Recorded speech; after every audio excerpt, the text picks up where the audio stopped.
మనోహర్ దాస్ గారు మనతో ఉన్నారు. ఆయనతో మాట్లాడదాం. మనోహర్ దాస్ గారు, good evening sir. Hare Krishna, నమో వెంకటేశ. హరే కృష్ణ సార్. ప్రస్తుతం రెండు తెలుగు రాష్ట్రాల్లోనే కాక భారతదేశం మొత్తం కూడా శ్రీవారి లడ్డు యొక్క ప్రాధాన్యత తగ్గిందని, దానిలో అవకతవకలు జరిగాయని, క్వాలిటీ సరిగ్గా లేదని, జంతువుల కొవ్వు పదార్థాలు కలిశాయని చెప్పి విమర్శలు వెల్లువెత్తిన వేళ ఇది ఏ కోణంలో చూడాలంటారు సార్? హరే కృష్ణ అండి. ఇలాంటి పరిస్థితి టిటిడి దేవస్థానానికి,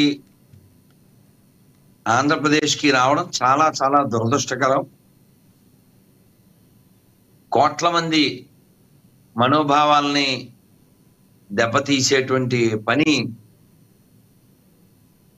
ఈ నెయ్యి రూపంలో జరగడం చాలా చాలా దురదృష్టకరం. ఎందుకంటే తిరుమల లడ్డు అంటే కోట్ల మందికి ఎంతో ఇష్టం. స్వామివారిని చూసినట్టే ఫీల్ అవుతారు. కానీ తిరుమల లడ్డూని అంగడిసరుకు చేసి వీళ్ళు ఇష్టం వచ్చినట్టుగా తిరుమలలో వీళ్ళ యొక్క అరాచకాన్ని వారు ప్రదర్శన చేశారు. అందులో ఆ బాధితుల్లో నేను కూడా ఉన్నాను, మీకు తెలుసు. తిరుమలలో జరిగే చాలా అక్రమాలు అంతా ఒక ఎత్తు. ఈ లడ్డూని ఇప్పుడు అది ల్యాబ్ టెస్ట్ చేసింది ఎవరండి? National Dairy Development Board sir, NEDP. So ఇప్పుడు ఇది రాజకీయ సంబంధం అండి ఆ బోర్డులు కూడా? లేదు, అది గుజరాత్ రాజకీయ సంబంధం కాదు అదేమి. కాబట్టి ఇక్కడ మనం వారు చేసే పనులను బట్టి, గతంలో వారు వ్యవహరించిన తీరును బట్టి ఇది కూడా జరిగి ఉంటుందని భావించాల్సి వస్తుంది. ఎందుకంటే మనం అప్పుడు ప్రభుత్వం వారు చేసినటువంటి హిందూ ధర్మ వ్యతిరేక కార్యకలాపాలు మనం చూసాం. దేవాలయాలు కూల్చిన, రథాలు కాల్చిన,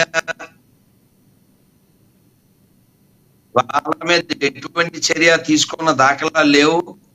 ఒక దొంగను కూడా పట్టుకున్న దాఖలాలు లేవు. ప్రతి వాడికి వాడు పిచ్చోడు, లేకపోతే మానసికంగా వాడు వీక్ గా ఉన్నాడు అని చెప్పి మన ధర్మాన్ని ఎంత ధ్వంసం చేయకూడదో అంతా దేవాలయాల్లో సొమ్మెత్తికెళ్లారు. ఎప్పటి నుంచో టిటిడిలో పనిచేసే వాళ్ళంతా హిందువులే అయి ఉండాలి అని. కానీ ఎల్వి సుబ్రహ్మణ్యం గారు టిటిడి మాజీ ఈవో ప్లస్ రాష్ట్ర ప్రధాన కార్యదర్శిగా ఉన్న ఆయన, మేము టిటిడి ఉద్యోగుల్ని పరిశీలించడానికి ఇళ్ళకి వస్తాం అని అన్నందుకు ఆయన్ని ఉద్యోగంలోంచి తీసేశారు, ఆయనకు కూడా తెలియకుండా. ఇది చాలా దురదృష్టకరం. ఇప్పటికైనా మేల్కొని అర్జెంటుగా చేయాల్సిన 3 పనులు ఏమిటంటే, టిటిడిలో అందరూ హిందువులే ఉండాలి, నెంబర్ 1. ఆ మధ్య సీఎం గారు ప్రకటించారు, అది వెంటనే అమలు చేయాలి. ఎవరెవరు అక్కడ హిందువులు కాదో వాళ్ళందరినీ వేరే వేరే చోటకి పంపించేయండి. వాళ్ళు వచ్చింది పొట్ట కోసం కదా, ఆ పొట్ట బట్ట డిపార్ట్మెంట్ వాళ్ళకి అందేలా చేయండి. అలాగే వాడు హిందువా కాదా అనేది వాడి ప్రవర్తన ద్వారా మనకు అర్థమవుతుంది. ఉదాహరణకి మీరు ఏ ముస్లింకైనా ఇది పంది మాంసం అని ఇస్తే తీసుకోడు, చాలా హట్ అవుతాడు. హిందూ అనేవాడు ఆవు మాంసం పెడితే హట్ అవుతాడు. సో ఆవు మాంసం, మిగిలిన జంతువుల కొవ్వు, తద్వారా వచ్చిన ఆయిలు, అది శ్రీవారి లడ్డు మహాప్రసాదంలో కలిపి భావనే చాలా మందికి